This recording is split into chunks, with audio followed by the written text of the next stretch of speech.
Okay, so 2 minutes on the clock before we check out Soundstage 50. While we're here, I'll tell you a random story. What is it? It's an embarrassing story, but whatever. So this patch of grass here to your left-hand side, we used to have this large tree. It used to be like a little picnic area, and this used to be the space where the actors would hang out to go over their lines. Maybe they needed a little rest from being on set, whether it was production happening in Little Europe or in the house for home and family. One day I was filming a show as an actor, and I was sitting in this little area, going over my lines, trying to remember what I was supposed to say. Did they fix it? I had like 8 pages of dialogue. It was wild. But anyway, out of nowhere, this lady comes up to me in a golf cart, and she starts laughing at me. She's like, "You better not forget your lines, because we just fired the last girl that didn't know her lines." So I panicked, and I immediately forgot all my lines. And she saw the panic on my eyes, and then she started laughing at me again. And she started to take off her scarf. She's still talking. I don't know what she's saying, because I'm like freaking out. But she started to take off her scarf, and as she's taking off her scarf, I'm noticing that her face is coming up with it, because it wasn't her face, it was a mask.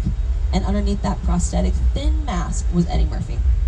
Oh, no way. Do you guys know the movie Norbit? Yeah. In classic Eddie Murphy fashion, he's not just one character in the movie, he's every character. So he was playing Norbit, but he was also playing Rasputia, who's Norbit's wife. And anytime that he wasn't on camera, giving like actually performing, he would dress up as Rasputia, steal one of the golf carts on set, and drive around and prank people all day long on the lot. And I was one of the ones that he pranked that day. And man, let me tell you, I was so nervous to go back to set. And I had nothing to do with Norbit. I wasn't on that movie. They were filming in the neighborhood that's actually a little hidden back there. I don't know if you guys can see the back of that green wall behind those trees. That's a whole neighborhood. It's called Elm Street. We'll drive past that, but that was Norbit's neighborhood in that movie. But I was so nervous to go back to set. I barely remember my lines, and I tried to blame it on him, and it didn't work. But still managed to get through that entire production. But if you ever work with Eddie Murphy, just know that he will constantly prank you. You don't really officially meet Eddie Murphy until the last day of production, because you're talking to all of his different characters that he's playing until the very last day. And that's my story. That's my random story. Okay, perfect. Just in time for us to get the green light and be let into Soundstage 50. While we're in this building, guys, please don't drop anything. Please hold on to all your stuff, because I am not allowed to get out of the tram to retrieve it if you were to drop anything. We would physically have to wait until we leave this building and come back at the item description, and it might take forever, so just make sure you're holding on to your stuff, okay? You also don't need your 3D glasses in here. We're just going to walk you guys through set design, set production, and kind of give you an idea as to what a soundstage looks like, because we're pointing out sound stages in the front lot. Oh, well, that's where Bel Air films, that's where this film, but not really getting an idea as to what the potential of a soundstage could be within. So we're looking at a 2-level soundstage. The stairs to your left do connect to the second floor. Upstairs is a small portion of San Francisco's Chinatown. Down here is BART, which is the San Francisco subway station. But the cool thing about this stage are the effects. It's got full effects ready to go, so hold on to someone or something and all of your stuff, because it gets worse from here.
So if you've taken the total for it, maybe within the last year or so, and you're like, I've never ever experienced that in my life. And it's because we had to close this for about a year so we can give it an entire overhaul, giving it a whole Hollywood makeover. The aesthetic is different in there. There's lots of blues and greens, and it used to be kind of beige and pink, so we've changed it, updating all the props and all the material, bringing it into the 21st century. So we're glad to have it back as a studio tour, opening it just in time, right again, for our 60th anniversary celebration. So some people are aware of the earthquake experience, some of them it's a nice little pleasant surprise, but usually everybody has heard about Amity. Because Amity on the tour, of course, is associated with Steven Spielberg's Jaws. It's part of the reason why we're known as the world famous Universal Studios tour.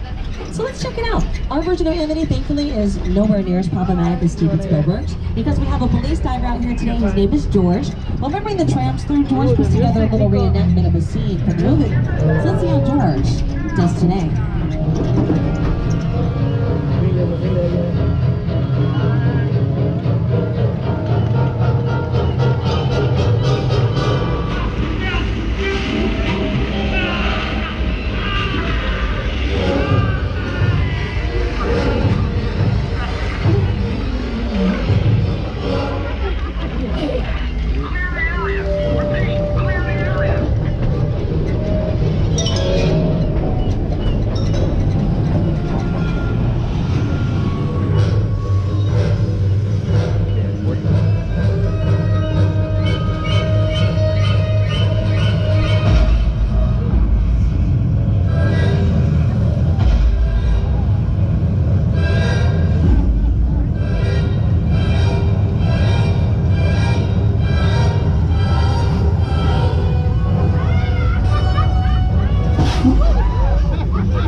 Whatever. That's not a big deal. That's a baby shark. But you know what? If you've never seen the movie Jaws, guys, that is a problem. Because Jaws was given to us for a very important life lesson. Seriously, the lesson that we learned from Jaws is that we do not belong in the ocean. You know what I mean? We don't. And neither do this mechanical shark. Because the salt water rusted away this shark within 3 weeks of production. One day the shark stopped working completely, which is why a lot of the times when you're watching Jaws, the scenes look like the one we just watched, this one. Because in this scene, we never see the shark. We know it's there, we just can't see it. We can't see it because this is one of the many days of production that the shark did not work for Steven Spielberg. So instead of forcing the shark to work, he transformed the camera into the shark instead. You'll see here, we're going to cut under the water, and we see the camera get closer and closer. And remember, we should see the shark strike here? We don't. We've cut to the surface. We're filling in the gaps by using our imaginations, and that's what Steven Spielberg banked on. He banked on us filling in those gaps for him, and that's what made it a psychological thriller, really transformed it into that. And that's what made it scarier. But Steven Spielberg didn't have much control of the shark on production for Jaws. Here on the tour, we have control of everything, including the weather. And someone who knows weather better than anybody is the one and only today's show co-host and weather anchor, Al Roker. Time for my favorite part of the tour, weather. When it comes to film and TV, it is truly a special effect. In fact, to demonstrate how weather effects are created, we debuted our first major attraction here on the studio tour way back in 1968. So this is Old Mexico, and this is essentially where we will show you guys how we can create rain. It's fairly simple. We send water up through overhead sprinkler systems, let it fall down to the ground naturally. If production was here right now trying to film this rain, it's not enough. Getting wet already. It gives it a pop on screen. Here we go. Flash flood. It's going up the cars 3 and 4. You have a poncho back there because you didn't have a okay. Listen, I don't know how long it's going to be if your car's 1 and 2, but maybe just a little.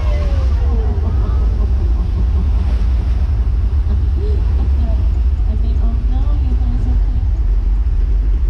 Just a little water. Now, this is on my favorite song. This poncho here that we're going to try to see on your right and left as we kind of make our way through this passageway.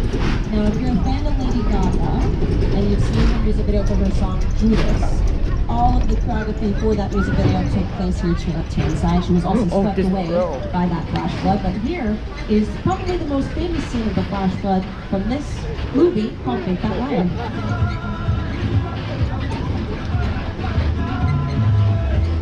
You can't run the wall, kid! and looking at that.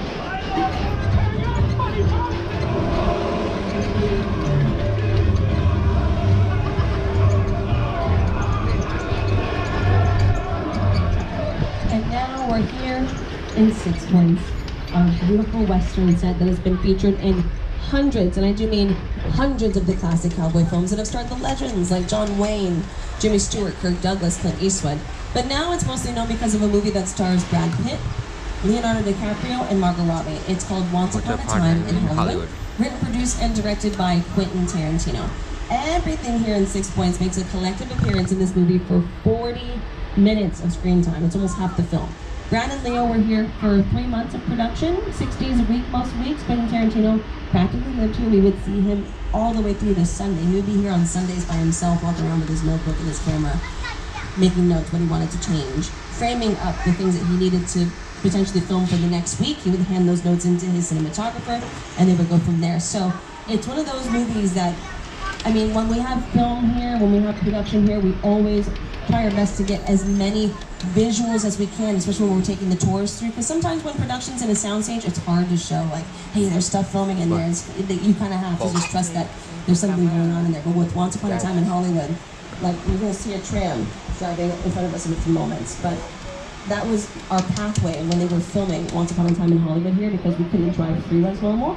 But they would normally be so close to where the trams are that they would have to pause, move out of the way, let us go through, and there would be days when we were trying to hide Brad Pitt or hide Leonardo DiCaprio. We couldn't officially confirm that they were here, but every day someone in the front car would be like, I'm pretty sure I just saw Brad Pitt, and we had to go, I don't know who that is. What movies has he done? Would I recognize him in anything? We would have to keep it very under the radar. Two of the most famous people in the world, and we'd have to pretend like we didn't know who they were. So we're gonna wait for them to pass through. Bye. So, as we leave here, we're gonna make a right onto James Stewart Avenue, and across the way to the left, you're gonna see sound stages 30 through 33. That's what we like to call Music Row. Sound stages 30, 31, and 32 have been home to The Voice. Now, The Voice has been here since their season 1 debut. They're bringing in 2 new coaches this season.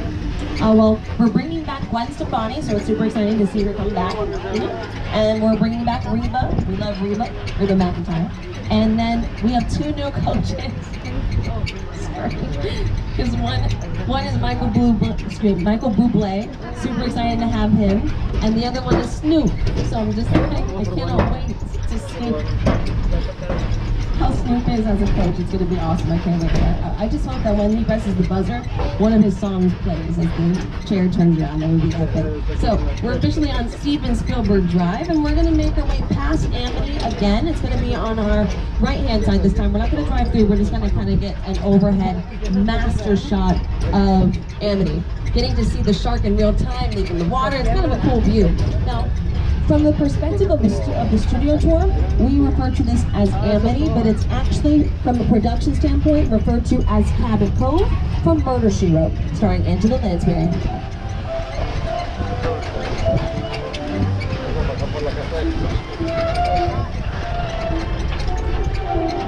So, when I was referencing Norbit and the neighborhood that they filmed in, it was the neighborhood here to your left-hand side, which is called Elm Street.